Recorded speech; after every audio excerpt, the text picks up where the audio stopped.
يا مساء الفل. الزمالك بيفوز على فاركو 1-0. في مباراة هي أهم حاجة فيها فعلا الثلاث نقط بعد هزيمة بيراميدز امبارح وتعادل الأهلي امبارح، علشان نتصدر الدوري بالتساوي مع المصري، ويكون في فرق نقط آه، مريح إلى حد ما، فرق نقطتين ما بيننا وما بين الأهلي، باعتبار طبعا إن الأهلي بيلعب أو لعب ماتش أقل مننا. آه لكن فوز مهم معنوي. خطوة بخطوة الزمالك بيضم نقط، وده أهم حاجة في الفترة اللي احنا فيها دلوقتي دي. المرة اللي فاتت لما الأهلي وبيراميدز اتعثروا وتعادلوا، احنا كمان اتعادلنا فبقى كله زي بعضه. إنما المرة دي احنا بنقدر نكسب. آه الحمد لله على 3 نقط. آه لكن كل ماتش الزمالك بيبان فيه عيوب وبيبان فيه مميزات، ودي حاجة كويسة إن أنت بتبتدي الموسم بفريق فيه 10 لعيبة جداد، منظومة كاملة بتتغير. آه، فإن أنت تلم نقط وإن أنت كمان بتبتدي تبني فريق، فده حاجة كويسة. ندخل على طول في الماتش علشان هتكلم جماعي وفردي، لأن الموضوع شوية مختلف في الماتش ده، وهي دي مشكلة. أول حاجة ابتدى بصبحي في حراسة المرمى، فتوح بدل بنتايج ناحية الشمال، عمر جابر، الونش، حسام عبد المجيد. بيرجع تاني دونجا في نص الملعب، على شماله عبد الله السعيد، وعلى يمينه آه، ناصر ماهر، على الشمال شيكو بنزا، على اليمين الفينا، وراس حربة وحيد آه، دبابة. الفرق في الماتش ده ان انت الفريق اللي بيلعبك راجع في ال 18 بتاعته. المره اللي فاتت قدام مودرن كانوا بيدافعوا من نص ملعبهم، دفاع متقدم شويه، فشويه كان في مساحات. المره دي هو بيلعب بخمسه ورا، مقفل الملعب، مضيق قوي المساحات، فمش مخلي بيبقى فيه لمسات جماليه، او ان انت تبين مهارات لعيبه زي شيكوبانزا والفينا اللي بيحبوا مساحات علشان يبينوا مهاراتهم. آه، فريق باركو فريق مش قوي هجوميا، فبالتالي انت مش محتاج ده كله. آه، مبدئيا بس كده اكيد الناس بانت الفرق ما بين شحاتة ودونجا في نص الملعب، وازاي ال- اللي بيعمله دونجا في نص الملعب مهم، ومش سهل ان لعيبه كتير تعمله، لانه فعلا كان كل ما الكوره بتتقطع مننا هو اللي بيرجع الاستحواذ ليه. لكن زي ما كل الناس اتكلمت بعد الماتش، او بالذات الشوط الاولاني، ان مفيش لعيبه جوه ال 18 تدخل اجوان. ودي تيبيكال اللي انا من السنه اللي فاتت بتكلم فيها، وقليلين قوي اللي كانوا بينتصروا او بيركزوا قوي ان هي دي فعلا مشكله الزمالك. كانوا بيقولوها في وسط التحليلات بتاعتهم. لكن انا من السنه اللي فاتت وانا بقول بوضوح ان مشكله الزمالك في المهاجم الثاني والثالث، وان المفروض يكون في اكتر من لعيب عنده القدره انه يدخل جوه ال 18 ويخلص اجوان. انما انت بتلعب بتقريبا 5 أو 6 أو 7 ممررين للكورة. طب وواحد بس جوه ال 18، طب انا هدخل اجوان امتى؟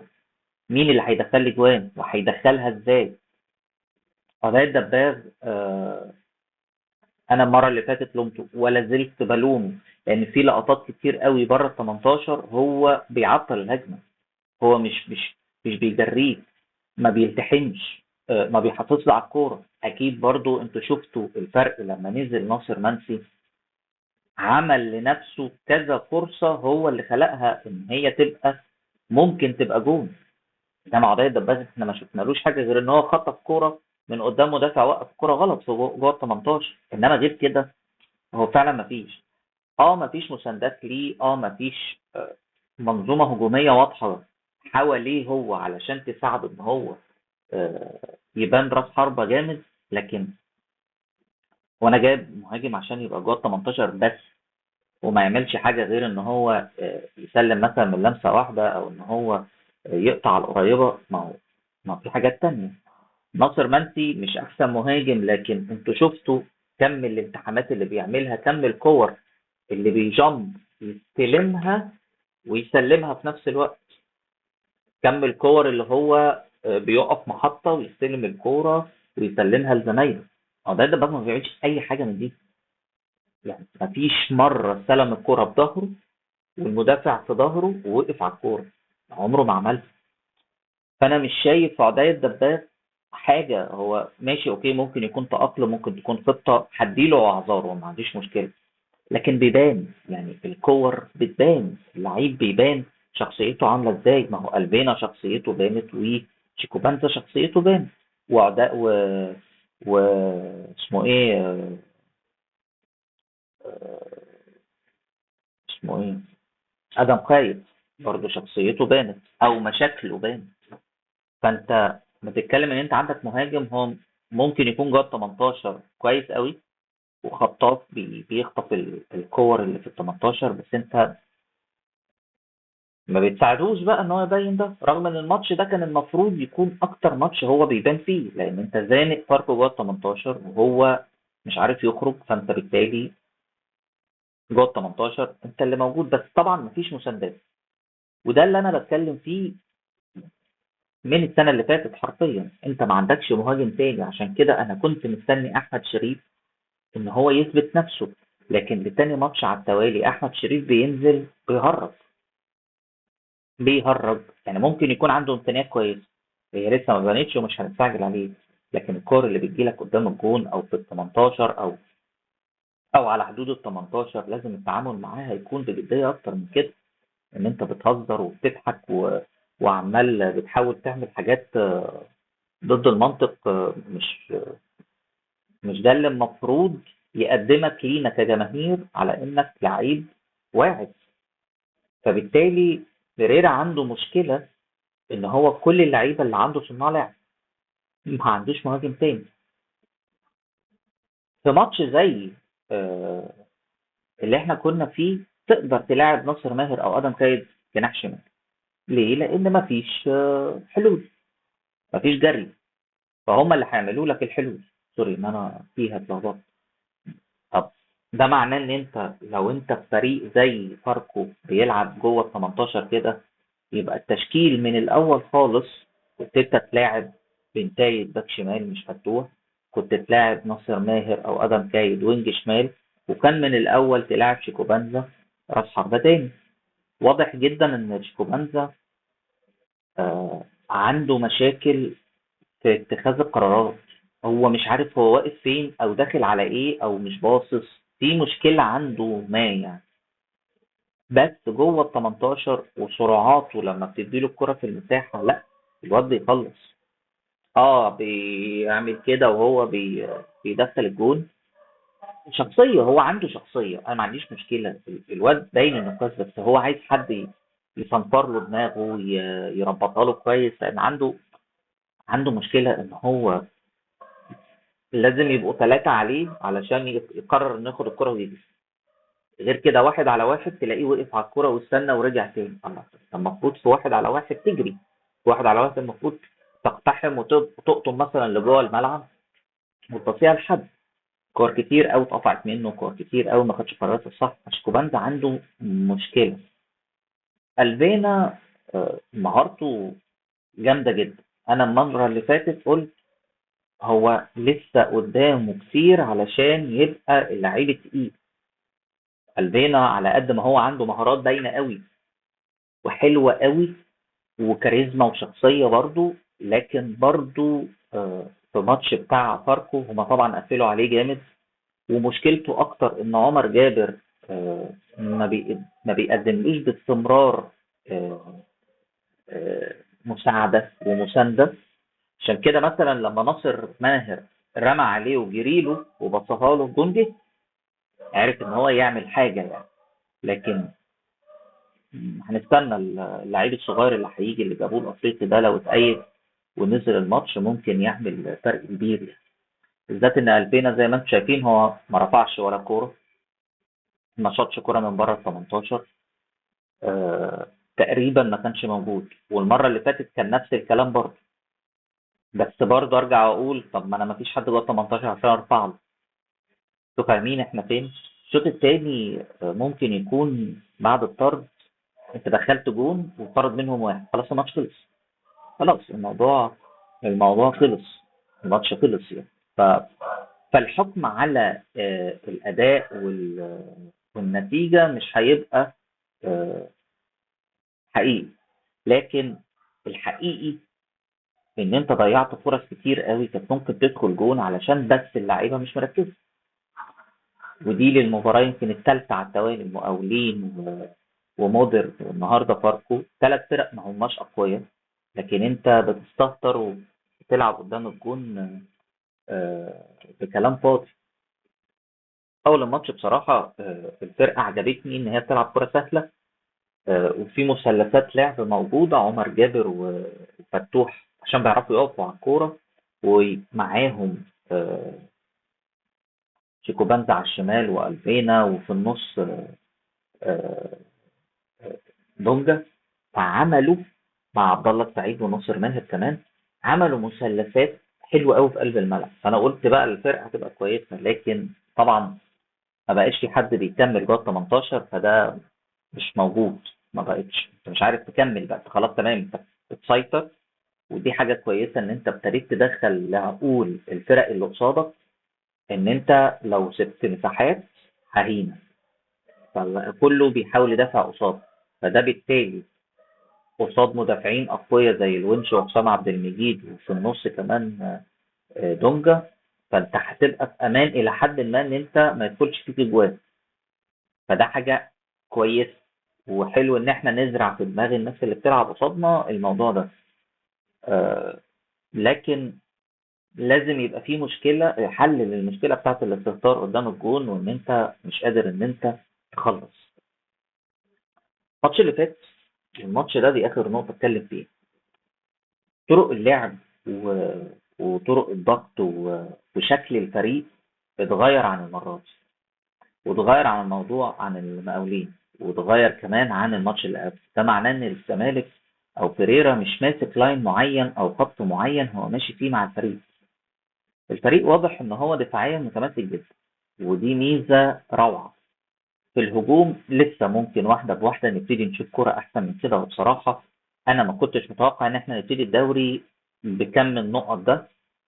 وكمان اهلي وبيراميدز بيقعوا في ماتشين، فانت ربنا وكرة بتديك. لو حافظنا على الانضباط اللي بره الملعب هنشوف نتائج احسن في الفترة الجاية، وهو ده التشالنج الحقيقي. احنا لسه في شهر 8، احنا لسه قدامنا سنة هنلعب، مفيش ماتش، الموسم ما خلصش. فانت علشان تحافظ على تماسك الفرق سنة كاملة، هو ده التحدي الحقيقي، وهو ده اللي ممكن يجيب لك البطولات في آخر الموسم. ما تاخدش البطولات في أول الموسم، تاخدها في الآخر بعد ما يكون عدى عليك جميع أنواع التحديات والمشاكل اللي بيخلقوها الناس لينا واللي احنا بنخلقها لنفسنا. فإن جون إدوارد يقدر يحافظ على الفرقة بالأداء ده وبالانضباط ده، أكيد الجاي أحسن للزمالك. فريق طبعا عايز تدعيمات واضحة جدا بالكل. آه، محمد صبحي عمل ماتش النهارده لاول مره احس ان انا عندي حارس مرمى. يعني ما جاتليش كور كتير، بس انا حسيت ان عندي حارس مرمى كويس. اتكلم كده على بقيه الفريق بسرعه. حسام عبد المجيد والونش في حاجات كتير قوي بالخروج بالكوره المفروض تطلع اسهل من كده.